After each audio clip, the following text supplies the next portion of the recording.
On the Caribbean Sea, a happy family is having a wonderful vacation together on a yacht. The mother, Julia, jumps into the water to go for a swim. And while she's trying to relax, she feels something strange. However, she can't see anything around her, so she blames it on her imagination. Seconds later, the strange feeling returns. She still can't see anything, but this worries her, so she starts swimming back to the yacht.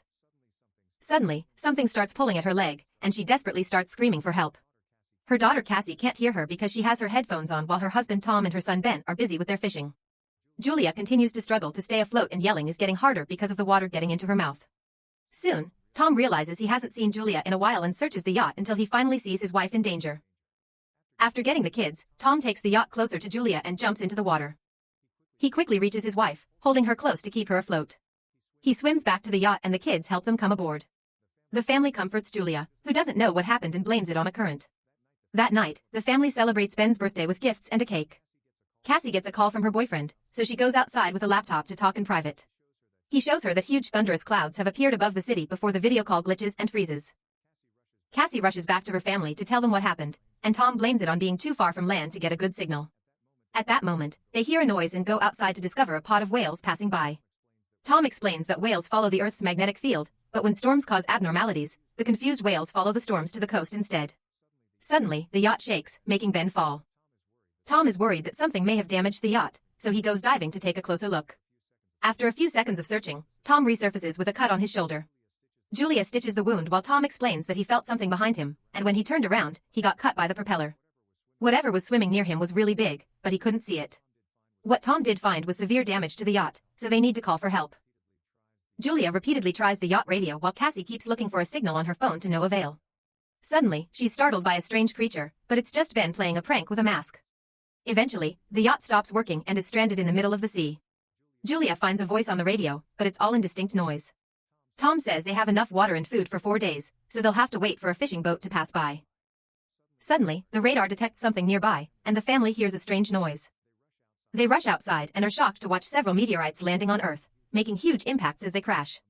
A meteorite falls into the water nearby, so Tom rushes to force the yacht to move again. As the engine struggles to move ahead, another meteorite falls and hits the area. The family holds on to each other in fear, and Tom notices that the balls of flame aren't meteorites, they're satellites. Then Ben points at some smoke coming out of the yacht. Tom takes a look and confirms the engine is fried.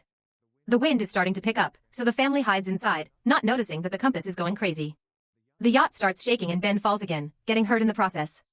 As the waves crash against the yacht, Tom struggles against the wind to get the life jackets from a box outside and brings them to the family. At that moment, the power goes out, so Tom moves fast to press a button on the power box. When the lights return, Ben notices that Julia's nose is bleeding. As Julia starts getting dizzy, Cassie runs to the sink to throw up. Tom keeps trying the radio to no avail. Suddenly, the family hears a high-pitched noise and the wind gets worse. Julia tries to keep the doors closed. However, a hatch still opens, and soon the wind is breaking the windows. Tom lights a flare before darkness takes over. The next morning, the family wakes up in their shock to realize they survived the storm, although the yacht is mostly destroyed. The family goes outside only to discover that all the oceans in the world have disappeared and now the yacht is stuck on land. After staring at the desert in shock, the family tries to think of what to do. Cassie looks for a signal, but nothing happens, and Ben plays with 2 dead crabs. Tom checks the compass and notices that the poles have been reversed.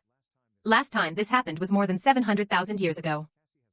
Cassie has a breakdown when she realizes her boyfriend must be dead and rushes to hide, kicking her mother out when she tries to comfort her. While Julia and Tom check what supplies have survived the crash, Ben ties his birthday balloons to a rock to hopefully get the attention of other survivors.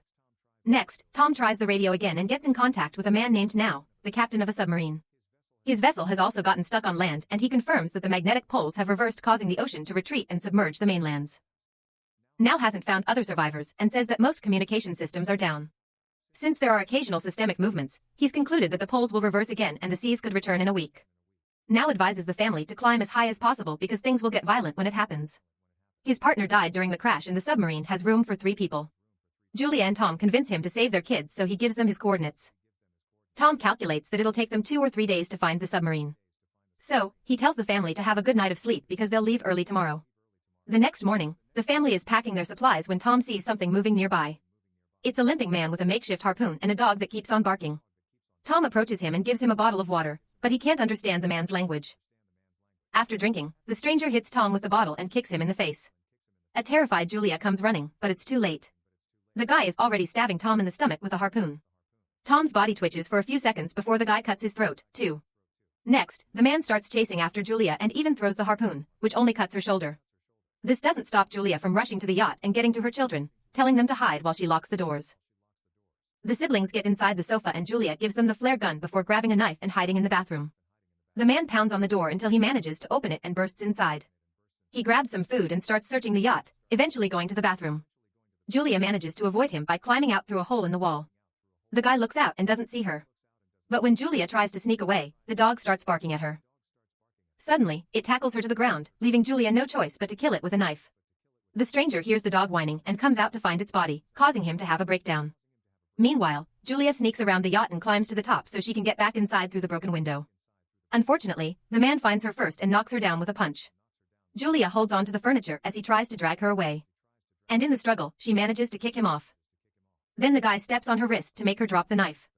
He grabs her by the hair and smashes her face on the floor before throwing her on the sofa to start choking her. The kids have been watching everything and can't take it anymore. So Cassie comes out and shoots the man with a flare. A fire immediately starts spreading through the yacht, so the kids run out, but Julia goes back to kick the man in the face and grab the map with the coordinates plus their bags. Ben and Cassie cling to their father's body, and soon Julia joins them so they can all say goodbye together in tears. At that moment, the creepy man comes out of the yacht.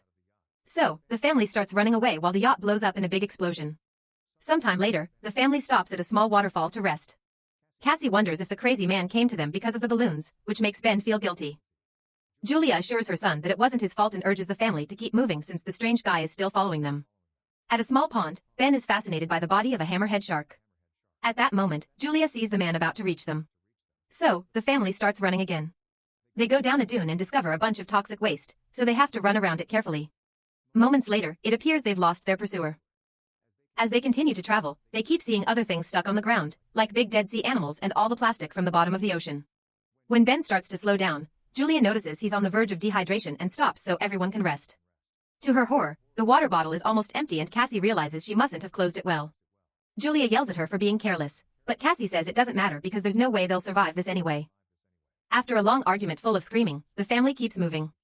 Eventually, the group finds a crashed plane and is startled by some sudden movement, but it's just birds. The family decides they'll spend the night inside the plane. They share a snack and Julia is heartbroken to find a family picture inside Tom's jacket.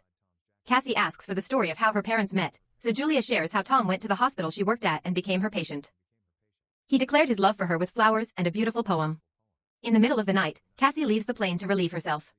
Suddenly, the creepy man surprises her from behind, but Julia jumps on him first and repeatedly stabs him with unleashed grief and fury. Cassie has to help her calm down with a hug. The next morning, the body is covered in fleas. The family notices it has many bite marks, so there must be some animal hiding in the area. After the group leaves, a bunch of crabs come out of the man's mouth.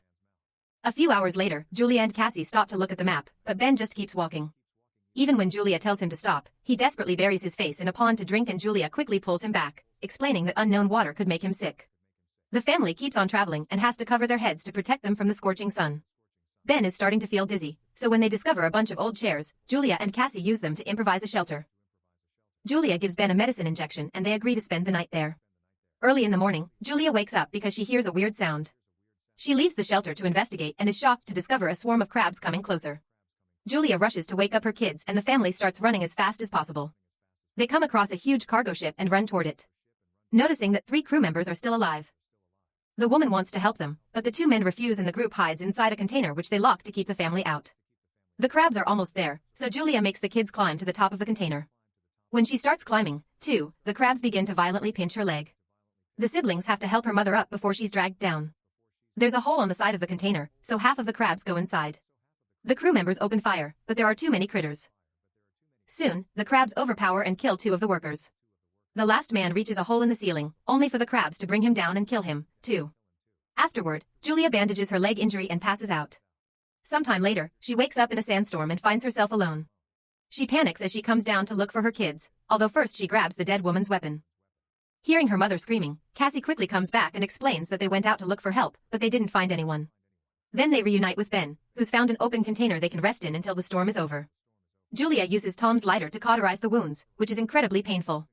Once the storm is over, the family finds a bunch of water bottles in another container. Next, they check on the bodies and discover a radio plus a gun. Julia calls now and informs him she's lost the map. In return, now reveals he's been attacked by arthropods, which are creatures from the abyss. It seems the oxygen has driven them crazy. Now tells the family to hurry because his instruments have calculated that the sea will come back faster than expected, so they only have a few hours. He shoots a flare and the family starts walking in that direction. After a long walk, the family finds a broken toilet and Ben pees in it. They can finally see the submarine nearby, but they'll have to cross a huge rock formation to reach it. As they make their way through, the walls start shaking and rocks begin to fall, causing a massive rock slide. Julia pushes her kids out of the way just in time and moves back to avoid getting crushed. Now there's a rock wall blocking the way between them. Julia tells the kids to keep going without her, but Cassie refuses and insists her mother should try climbing. An argument ensues, and after lots of yelling, Julia promises she'll find her kids later. A reluctant Cassie then finally drags her brother away. The kids climb the rest of the rocky formation and run toward the submarine, only to find now bleeding outside. He explains it's over for him so the kids can take the submarine. Realizing they'll have an extra spot, Cassie runs back to find her mother. Meanwhile, Julia is horrified to see the crabs coming and opens fire. She manages to kill a few of them, but the swarm is too big and she can't fight them all.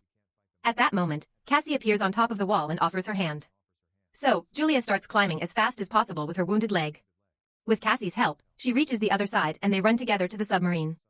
Ben is already standing on the roof and opens fire to keep the crabs distracted while his family climbs, too. The crabs find Na's body and immediately feast on it. Julia takes the gun and keeps the fire going while she makes the kids go inside. Once they're safe, she realizes she's out of bullets, so she throws the gun at the crabs and joins her children inside. The family makes sure to lock the hatch properly and watches the crabs surround the submarine on the windows. At that moment, the ocean finally returns, so the trio rushes to their seats and puts on the belts before holding hands. The raging waves soon hit the submarine and start throwing it around, causing Julia to have visions of everything that happened and Cassie to throw up. Soon, the high-pitched noise returns and knocks the family out. Sometime later, Julia and the kids wake up and are happy to confirm they're alive. They unlock the hatch and go out to discover that the waves have dropped the submarine in a destroyed city, which means there's hope to survive and rebuild. Make sure to subscribe and turn on notifications so you can watch more videos like this. Thanks for watching.